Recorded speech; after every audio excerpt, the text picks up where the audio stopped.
Audio Jungle.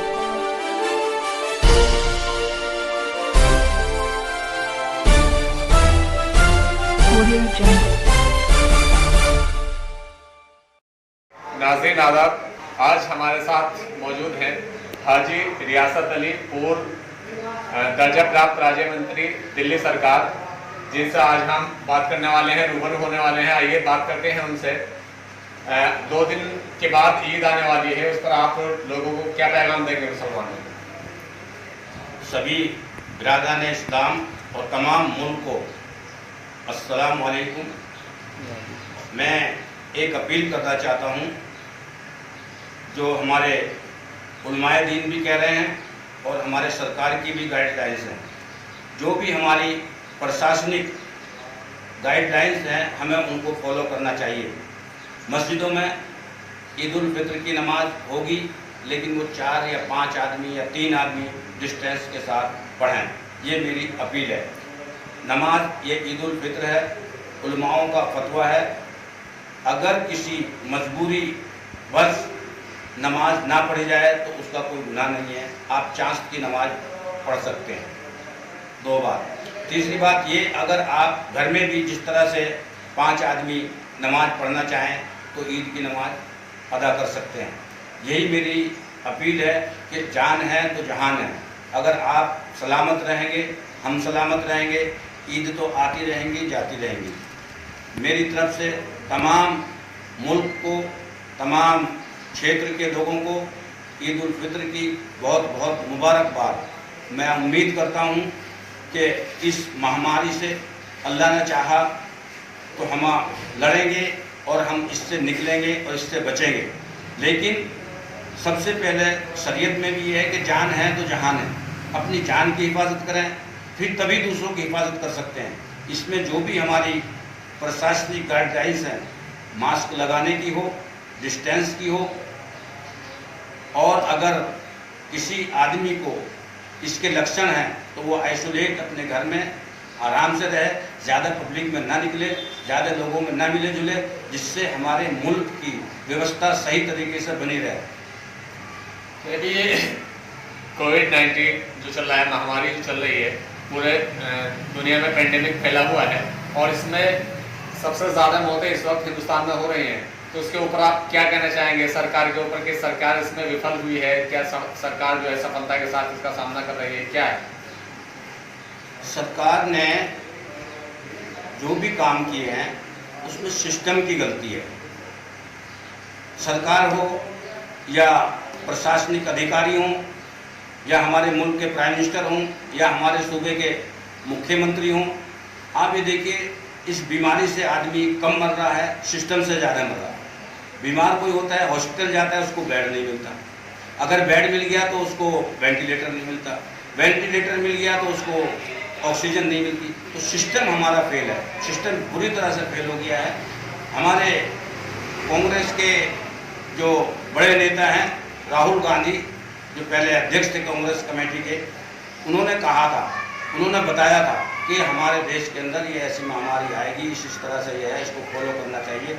लेकिन हमारे देश के बड़ी बदकिस्मती है, प्रधानमंत्री पहले तो ट्रम्प आए, उनके आवागमन में लगे रहे, उसके बाद इलेक्शन डिक्लेयर कर दिए। इलेक्शन तो 1 साल बाद भी हो सकते थे, 6 महीने बाद भी हो सकते थे। अगर हमारे मुल्क में ऐसी तबाही और ये बीमारी, ऐसी वबा फैली हुई है, इलेक्शन ज़रूरी नहीं है। पहले हमारे देश के जो भी नागरिक हैं, उनकी हमें सही तरीके से स्वास्थ्य के लिए, उनके रखरखाव के लिए हमारी सरकार को काम करना चाहिए, हमारे सिस्टम को सही दुरुस्त करना चाहिए। हमारा सिस्टम बिल्कुल फेल है। अभी वैक्सीन का काम चला, वैक्सीनेशन चल रहा है पूरे हिंदुस्तान में 18 से 44 साल के युवाओं के लिए, लेकिन वहाँ लंबी लंबी कतारें लगानी पड़ती हैं और रजिस्ट्रेशन करने में भी दिक्कत आ रही है, और जब वहाँ जाते हैं तो वैक्सीनेशन में भी दिक्कतें आती हैं। तो इसके ऊपर आप क्या कहेंगे?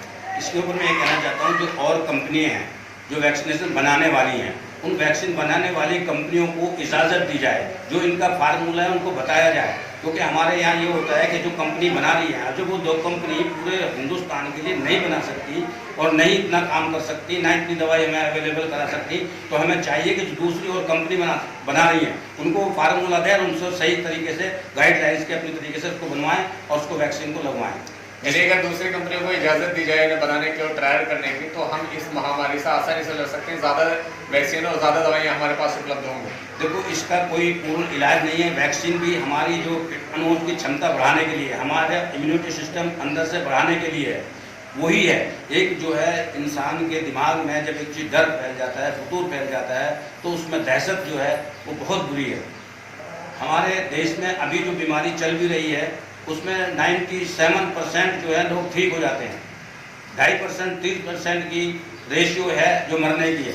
देखिए, एक पैनिक फैला हुआ है, सिस्टम खराब है। अगर सिस्टम सही हो जाए तो मेरे ख्याल से वो दर जो है ना मुश्किल से आधा % भी नहीं रह पाएगा। पहले ये बीमारी शहरों तक सीमित थी, लेकिन अब इसका प्रसार जो है गाँवों में हो गया है। इसके ऊपर क्या कहेंगे? सरकार की नाकामी है, सरकार समझ नहीं पाई, सिस्टम की नाकामी क्या है? इसमें दो चीज़ें हैं। जो लोग बाहर से आते हैं, किसी भी शहर में दूसरे शहर से आते हैं, वो किस तरह से आ रहा है, किस माहौल से आ रहा है, किस बीमारी से आ रहा है, तो जो दूसरे शहर में जाता है उन लोगों को एकदम बचना चाहिए, थोड़ा फासला रखना चाहिए, डिस्टेंस रखना चाहिए, हमारा मास्क का उपयोग करना चाहिए और उससे थोड़ी दूरी बनाकर रखें। अगर दूरी बनाएंगे तो बीमारी ऐसे नहीं फैलेगी। गाँव में जो बीमारी आई, अभी ये इलेक्शन हुए थे, प्रधान जी के इलेक्शन हुए थे, वहाँ धज्जियाँ हो रही थी, वहाँ ना कोई डिस्टेंस था, ना कोई प्रशासन के पास भी वहाँ मास्क तक नहीं थे, उनके पास कुछ था ही नहीं ऐसी चीज़ें। यानी पंचायत चुनाव के बाद ज़्यादा यहाँ महामारी फैली है यहाँ गाँव में।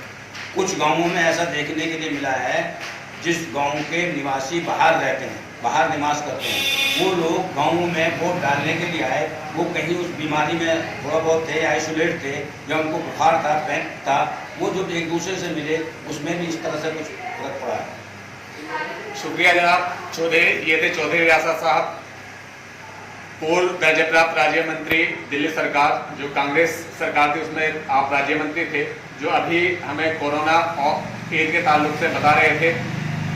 हमारे चैनल की ओर से भी, न्यूज़ नेशनल की तरफ से, सारी टीम की तरफ से आप सभी को ईद उल फित्र की मुबारकबाद, ढेरों मुबारकबाद। आपसे दरख्वास्त है कि सोशल डिस्टेंसिंग का पालन कीजिए, मास्क लगाइए, और ये नमाज जुम्मे की नमाज की तरह ही है, आप इसे घर पे भी अदा कर सकते हैं। ईद उल फित्र की नमाज से, जो अभी चौधरी साहब बता रहे थे, और सारे उलमाए दिन ने भी फतवा जारी कर दिया है कि इसे घर पर हम अदा कर सकते हैं। तो ज़्यादा हम कोशिश ना करें कि ईदगाह में जाकर नमाज पढ़ें या मसाजिद के अंदर जाकर के नमाज पढ़ें। जितनी वहाँ लिमिट है जो बताई गई है सरकारी गाइडलाइन के हिसाब से, उसी के हिसाब से हम वहाँ नमाज अदा करें, बाकी अपने घरों पर नमाज अदा करें। स्वस्थ रहिए, स्वच्छ रहिए और देखते रहिए हमारा चैनल न्यूज़ नेशनल। आदाब।